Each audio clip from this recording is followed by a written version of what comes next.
بسم اللہ الرحمن الرحیم۔ محترم ناظرین، وضو میں آزاد ہوتے ہوئے جن دعاؤں کا ذکر ہو رہا تھا ان میں سے چند ایک آپ نے اس سے پہلے پروگرام میں آپ نے سماعت فرمائی، اور ان میں یہ تھا کہ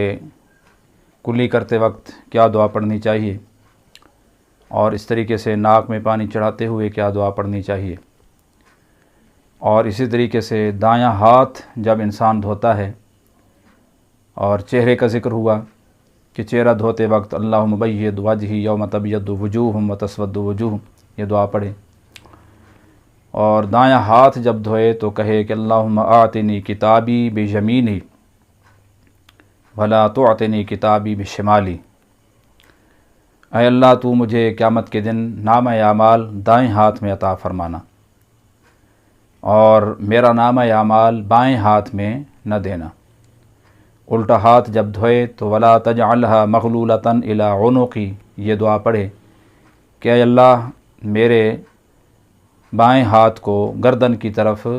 موڑنا نہیں، قیامت کے دن باندھ نہیں دینا، اس لیے کہ حدیث پاک میں آتا ہے جن لوگوں کو نامہ اعمال دائیں ہاتھ میں دیا جائے گا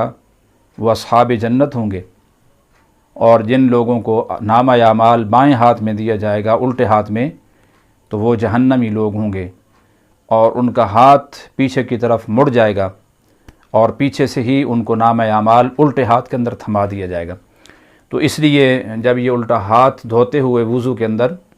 دعا پڑھے گا کہ اے اللہ میرے الٹے ہاتھ کو موڑنا نہیں پیچھے، تاکہ پیچھے کی جانب سے ہاتھ کے اندر نامہ اعمال تھما دیا جائے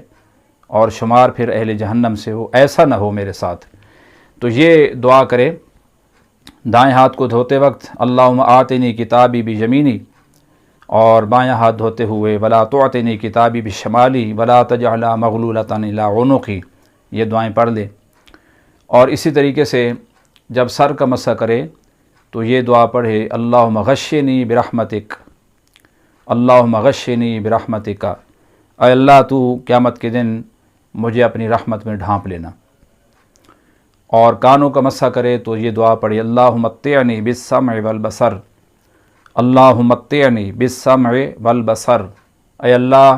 مجھے میرے کانوں سے اور میری آنکھوں سے فائدہ پہنچاتے رہنا۔ کانوں کا فائدہ کیا ہے کہ میرے کانوں کی قوت سماع جو ہے وہ سلامت رہے، میں سنتا رہوں، بہرا پن نہ آئے، اور بہرے پن سے مجھے محفوظ رکھنا۔ اور آنکھوں سے فائدہ اٹھانا کیا ہے کہ میری قوت بینائی جو ہے وہ سلامت رہے، اور میں اپنی آنکھوں سے دیکھتا رہوں، مجھے نابینا نہ کرنا یا مجھے آنکھوں کی بینائی سے محروم نہ کرنا۔ اس لیے یہ کانوں کا مسح کرتے ہوئے پڑھے اللہم متعنی بالسمع والبصر، اے اللہ تو مجھے فائدہ پہنچا میرے کانوں سے اور میری آنکھوں سے۔ اور جب گردن کا مسح کرے تو یہ دعا پڑھے اللہم اعتق رقبتی من النار، اے اللہ میری گردن کو جہنم سے آزاد کر دے، اللہم اعطنی رقبۃ من النار، اے اللہ جہنم کی آگ سے میری گردن کو آزاد کر دے۔ عربی کے اندر یہ دعا ہے تو ٹھیک ہے، بہت اچھی بات ہے، عربی کے اندر مانگی جانے والی دعائیں جلد قبول ہوتی ہیں، اس لیے کہ وہ قرآن کی زبان ہے، وہ نبی آخر الزمان کی زبان ہے، وہ اہل جنت کی زبان ہے۔ تمام زبانوں میں سے رب ذوالجلال کو سب سے زیادہ محبوب اور یہ پسند ہے، تو اس لیے عربی کے اندر دعا مانگنے کا اثر کچھ اور ہوتا ہے۔ لیکن اگر عربی میں نہیں آتا تو میں نے خلاصہ اور اس کا مفہوم بیان کر دیا ہے، اردو میں مانگ لی جائے دعا، یا پھر اپنی مقامی زبان کے اندر بھی مانگی جا سکتی ہے۔ اور اس طریقے سے جب دایاں پاؤں دھوئے تو کہے اللہم ثبت قدمی یا قدمی علی الصراط یوم تزل فیہ الاقدام، اے اللہ اس دن میرے قدموں کو پل صراط پر گزرتے ہوئے سلامت رکھنا، جس دن کے پل صراط سے گزرتے ہوئے بہت سارے پاؤں اور قدم ڈگمگا جائیں گے، کیونکہ پل صراط سے گناہ گار جب گزریں گے تو ان کے قدم ڈگمگا جائیں گے۔ یا اس طریقے سے غیر مسلم اور کفار اور فجار لوگ جب گزریں گے تو ان کی حالت جو ہے وہ عجیب و غریب قسم کی ہوگی، پاؤں پھسلیں گے، ڈگمگائیں گے۔ تو یہ بندہ دعا مانگتا ہے کہ مولا کریم جب میں پل صراط سے گزروں تو تو میرے قدموں کو سلامت رکھنا۔ اللہم ثبت قدمیہ یا قادمی دونوں طرح پڑھ سکتا ہے۔ اللہم ثبت قدمی علی الصراط یا اللہم ثبت قدمی علی الصراط یوم تزل فی الاقدام۔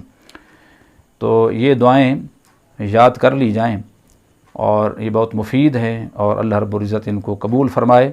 تو انسان کے حق میں بہت زیادہ فائدہ مند ثابت ہوں گی۔ اللہ سے دعا ہے اللہ عمل کی توفیق عطا فرمائے۔ وما علینا الا البلاغ المبین۔